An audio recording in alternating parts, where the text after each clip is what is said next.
One, two, 1, 2, need my attitude. 3, 4, 3, 4, check my latitude. Ooh, I like that. Ooh, I like that.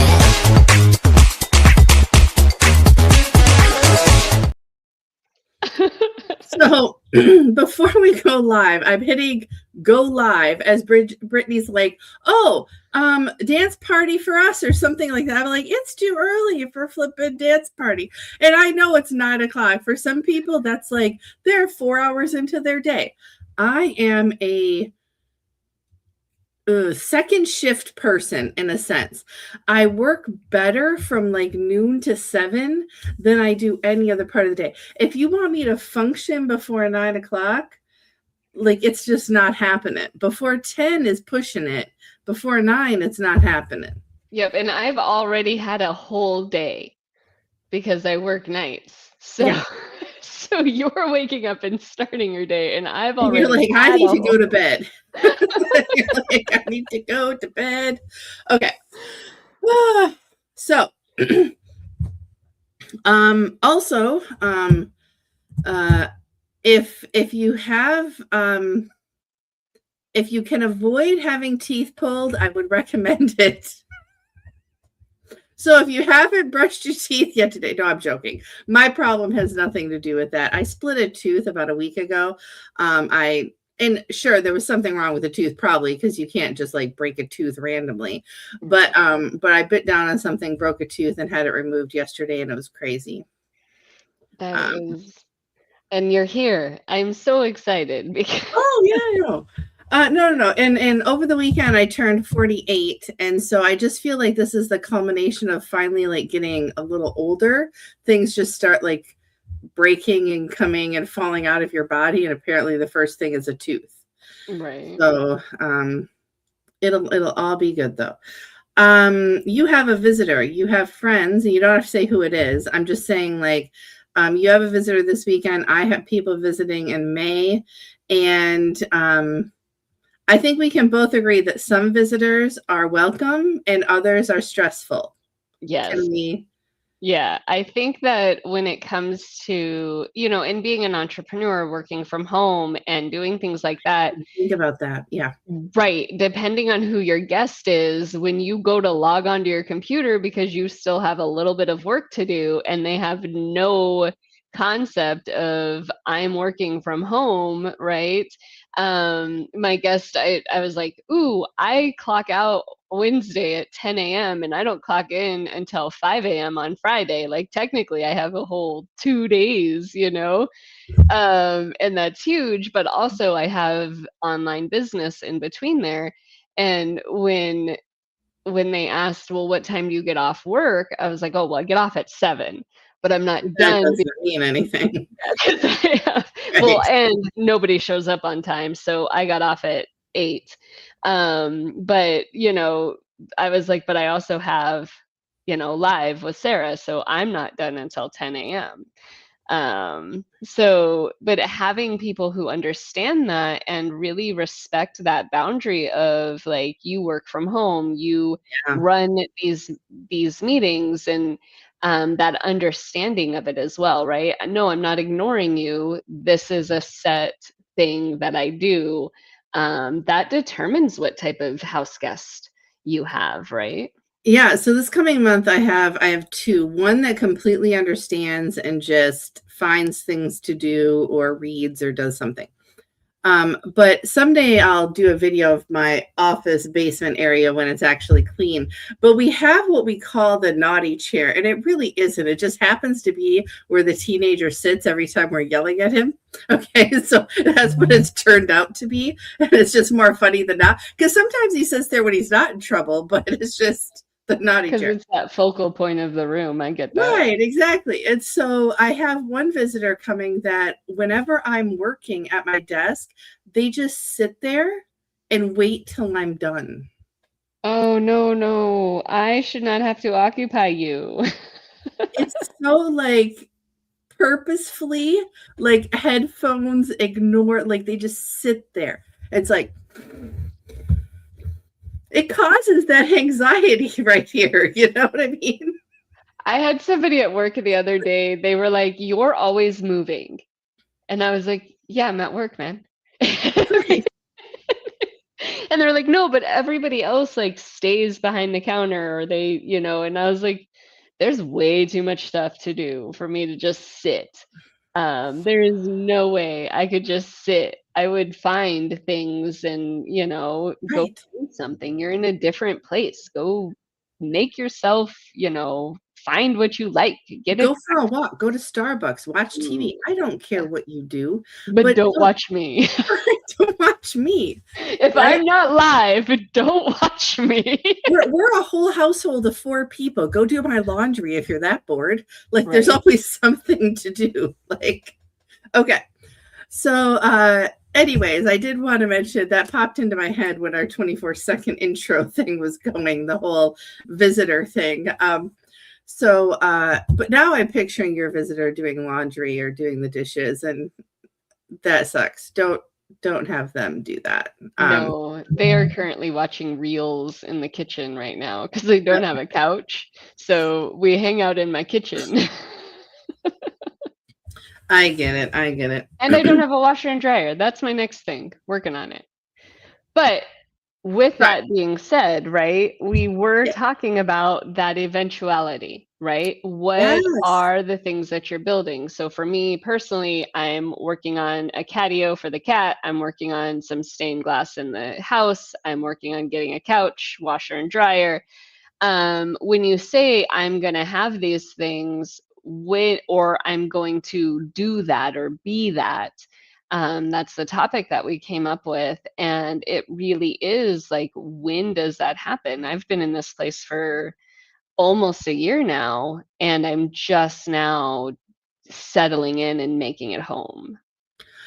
But I think so. We're going to talk personal goals first and then business goals. But I think that in some ways they're all the same. But I do want to let you know when I got my very first apartment on my own. So, like, this was after high school. I lived with my ex. I got married, all of that. But then I got an apartment all on my own. When I first moved out, it was very interesting because it took me months to get things. And the only reason I did was I lived by myself, right? People would come over and they would be like, we have to sit on the floor. Yes, you won't die, right? Like, it's fine. And then I realized, like, okay, maybe I shouldn't have people come over and sit on the floor. I don't know. And so I started to like upgrade a little, right? Like, and but it's normal. And I think that's one thing maybe along this topic with the personal thing, the personal eventuality, is we have to start thinking about what's normal and what do we see on like TV or, on social media. Not everybody has, the $50,000 it takes to get all brand new stuff when they move into a new house. Mm-hmm. I could list all of the people that I know that I consider friends or even acquaintances right now, and maybe one or two of them have $50,000 in disposable income. Right. Okay. And even they wouldn't do it because you want to know what happens when you have $50,000 of disposable income? You don't fucking spend it. Excuse my French. That's Sorry. how you got it. That's how you got it, right? So, but it's all about planning. And that's what I want to get into, right? And I think that's what you were talking about. It took you a year to get to the point where you're like, okay, I can have a cat. I'm going to get a couch because I'm going to start having more visitors. I'm going to do this. I'm going to do that. And you got yourself into a point and a plan to do that. Yeah. And support, right? It's really important to make sure that you're supporting what your goals and your plans are and that other people around you are in support of that. I mean, half of the stuff that I have here is because my friend has literally loaded his car up and brought me stuff. And so I have homey stuff from home because I haven't been able to pay them money to get a whole truck, right? Right. So it's piece by piece and it's bit by bit. But the amazing part of that is that I also get to create a new aesthetic because they're so separate, right? So it's interesting when you look at what does support mean inside of where I'm going, right? And that's why I want a couch, because I want to support people when they come to the house. And I have a beautiful 6-top kitchen table, which I Facebooked because that's the one thing that wasn't in Colorado, right? I know I didn't have a kitchen table, so I got that for the house. And I am perfectly fine sitting at my table. But I did realize it's a little difficult to watch a TV or to watch your phone with another person at the kitchen table. It is possible, yes. What I want to clarify, and I think it'll help bridge our gap to going into the business side. So Brittany, not everybody moved the way you moved. And I don't even meet all the details. We can get into that. That's a whole therapy session, not a podcast. However, but you moved halfway across the country, right? Colorado to Louisiana. Not everybody. What?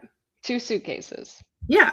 And not everybody moves that way, right? And so I'm saying such a far distance, such an unknown, such a lot of things happened during that time.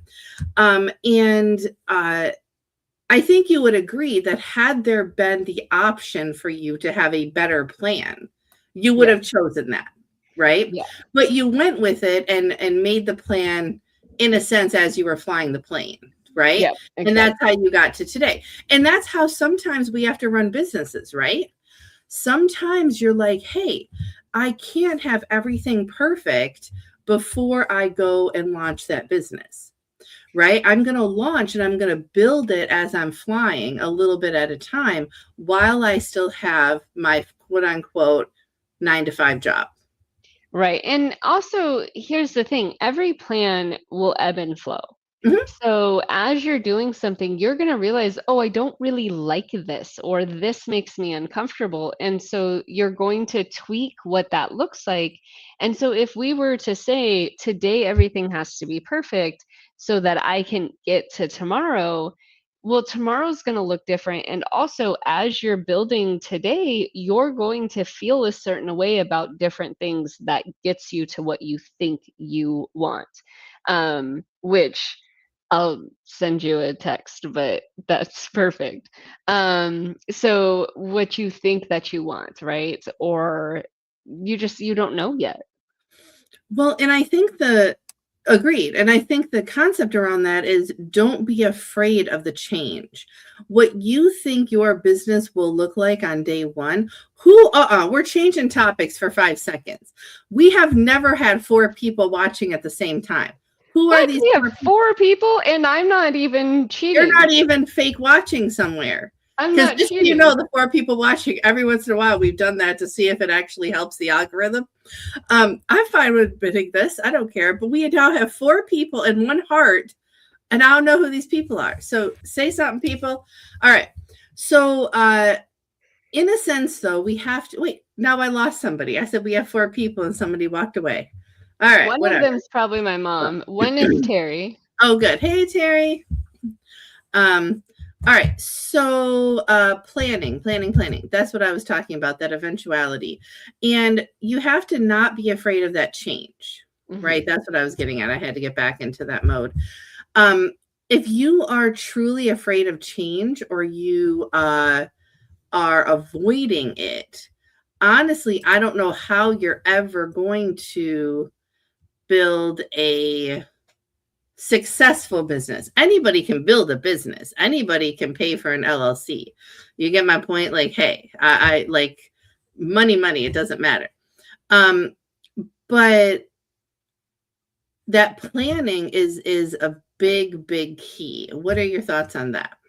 I think that when you're making, inside that plan, it should just be milestones of where I want to be, right? Because if you're so stringent, like we talked about, stringent and perfect, that's going to change as you're going. And so you want that milestone. Like for me personally, if you guys notice, my fireplace is currently, it looks like a weird green and gray, maybe. I don't know what the colors are showing up as. Something happening. but it's not the black that it used to be. I scraped it with, I scraped all the paint off of it because I Sure. have an idea. So I know that that's going to get changed, and I knew that when I moved in. So you have those milestones of, okay, great, it got scraped. And now in probably 3 months after I've purchased the proper tools, then it's going to have what it is. So you have those like milestones that guide you, as opposed to that step by step, day by day, stringent grasp, because you're going to disappoint yourself if you do that, right? You're going to Yeah. feel like you've let yourself down. You're going to feel like you're just not making it. But the truth of the matter is you're progressing every day, whether it looks like the way you thought it was going to or it changes. You have progress and you have feet forward. And that's a really important thing to remember inside of that idea of getting where you want to be. I agree. And I think one different level of that, and I'll give an example of something that happened to me, I would say recently, but maybe like 3 weeks ago now. But somebody was like, "Oh, I love the idea of your coloring books." And if you guys don't know what they are, please go check them out. We're not going to get into that.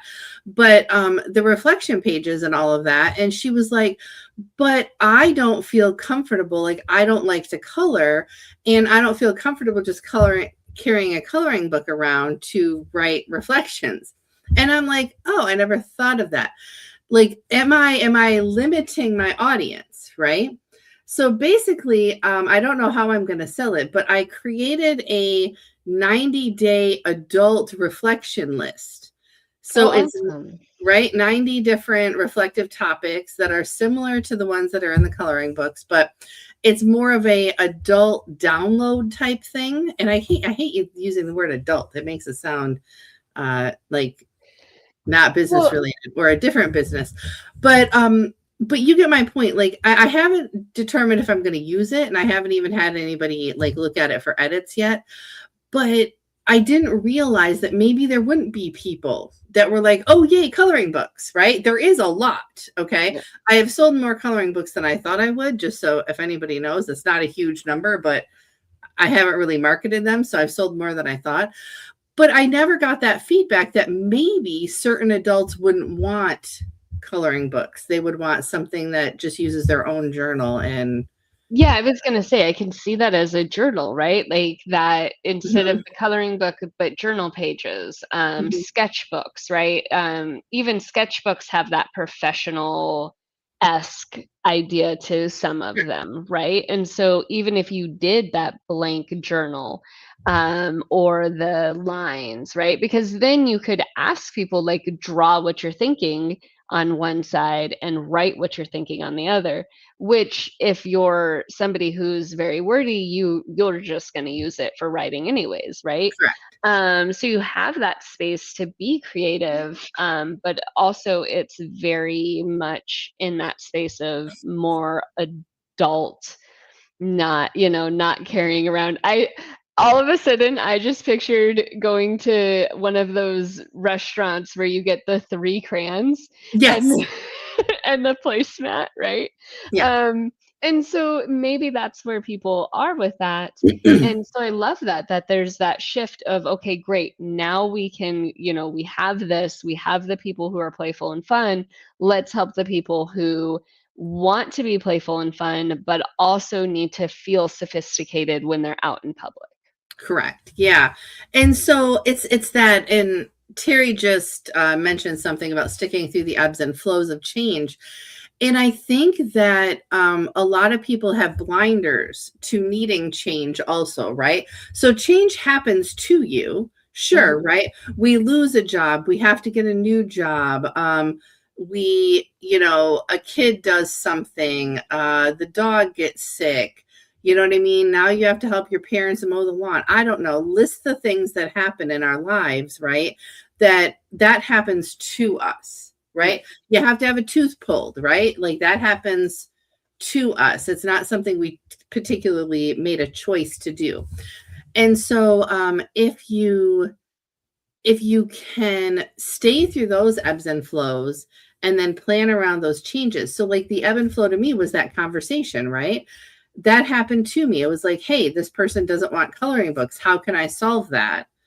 And now I just have to determine, is that solution for the masses or not, right? Right.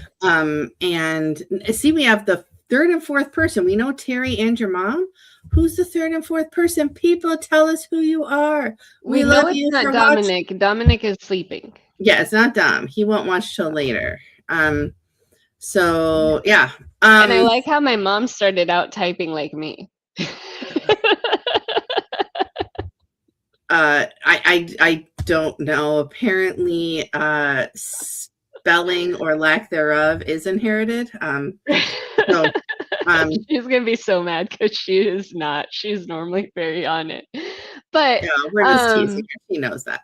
Yeah, but really, I agree. I agree completely. And with what you were saying, Sarah, last night the conversation that we were having was life gives constantly.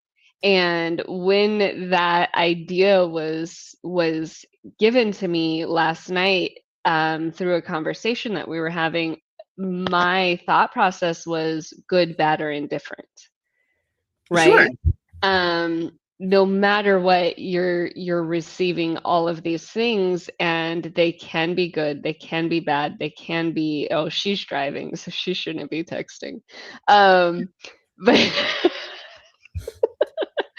but good, bad, or indifferent, that's what we're looking at. And it is constantly coming at you. And so you have to kind of determine what lane is important. Just like I have the people checking on the house. So I'm going to let you talk for a second, and I'm going to mute myself and turn off my camera for a sec. I have no idea what just happened. I saw a cat, and then she said that she was people were checking out the house. So I am going to apparently talk to myself. So what are we going to talk about? I hadn't planned for this. The back and forth is easier for me. So one of the things that this planning or going with that good, bad, and ugly is sometimes, or good, bad, and indifferent, however you want to look at it, we start to get into survival mode if we have too much bad and too much indifferent, right? And this is where choices come in. And you're back. I didn't know somebody was at the door.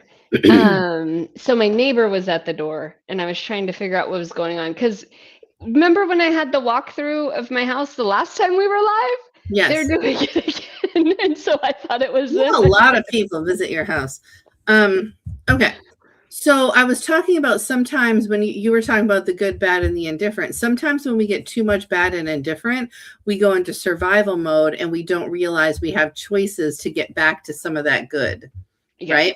And that's how far I got, because I just complained I was talking to myself for 30 seconds. So. Yep, I totally heard what you were saying and was paying attention to you asking the chat to talk to you, because there's 4 people here. Yes. So I think that is really key, right? And I'm a perfect example of that. I just went on an unexpected sabbatical for 3 months because everything hit, and I did not take that management on the way that I should have, right? And so I agree completely with that idea of, as you're starting to get that coming at you, how do you manage that, right? Or even, like you said, I had you for support, I had Terry, I had my mom, I had all kinds of people for support, and I went introverted.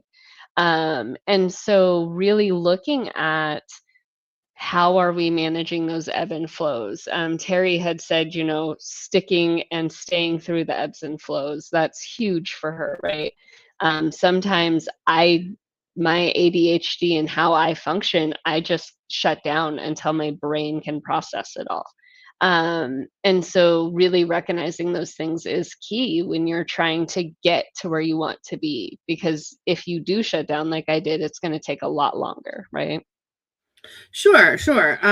We all make those choices, and we have to do it based on our capacity, right? And I use capacity a lot in like how you fill roles in a business, how you fill different things in your life, but also it's about what you can take on, right? And so everybody has, we joke that some people have better 24 hours than others, but no, we all have the same 24 hours a day, right? We make choices on how we fill those 24 hours. Yeah. We make choices on how we're going to function and live within those 24 hours. And I think that's just something to consider, like just how are you spending your time, and are you doing the things that you want to do? And I do want to stress, this doesn't mean kick the dog out or, illegally sell your children or anything, right? You can't like choose completely how you're going to do your 24 hours. But there are times that you can make those choices, right? Do you really need to do the laundry today, or can you sit down and write a business plan? Yeah. Right. And are you avoiding that business plan because you think the laundry needs to be done? No, and I love that. I think that that's the big part, right? Is where are you putting your time and your effort? But like you had a huge point, and I was gonna touch on it, and then it went right out. I might have been up too long. But what you were saying with, what you were saying with the choice, right? It's the choice of what you're doing. Are you going to do that laundry? And you and I, Sarah, now that I remember what I was saying, you and I really help and talk to people when they're working on their business of not overloading themselves. Right. Making sure that you actually have a day that's a no work day, right? Where you can actually catch up. So, hey, I know on this day I don't schedule meetings, I don't do this. It might be once a week, it might be once a month, but it's the day where I can sit down and I can check off that list.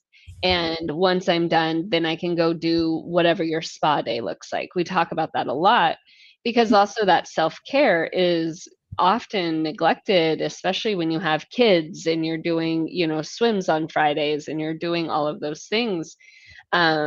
So it's important to make sure that whatever your goals are, whatever your milestones are to get to those things, they're not pushing and rushing you into a mindset that's going to make you regret it or resent it.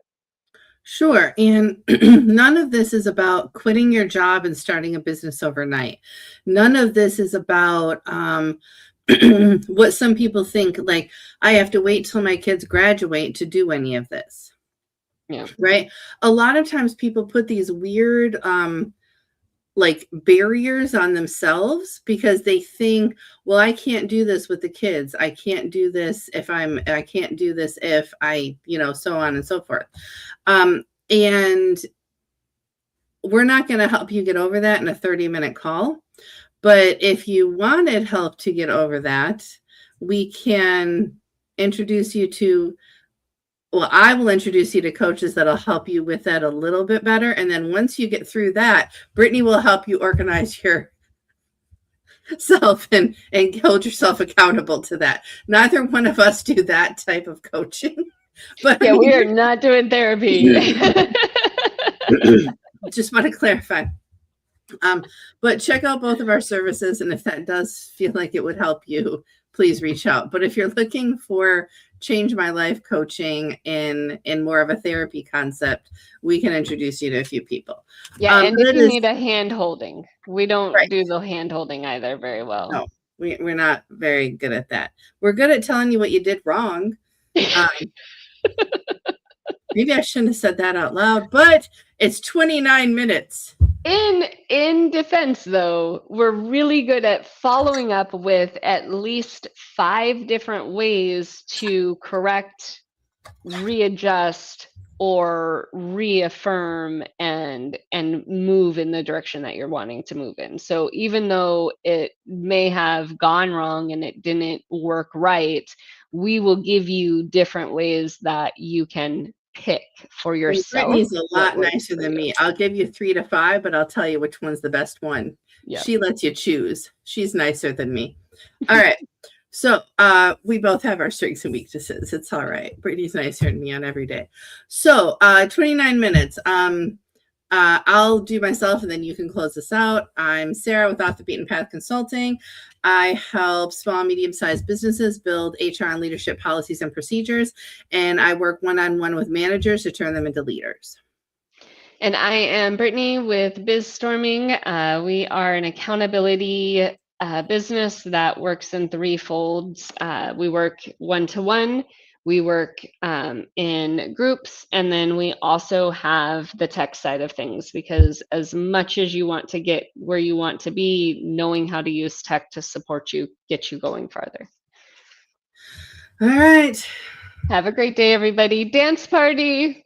Oh, good Lord. Good Lord, dance party.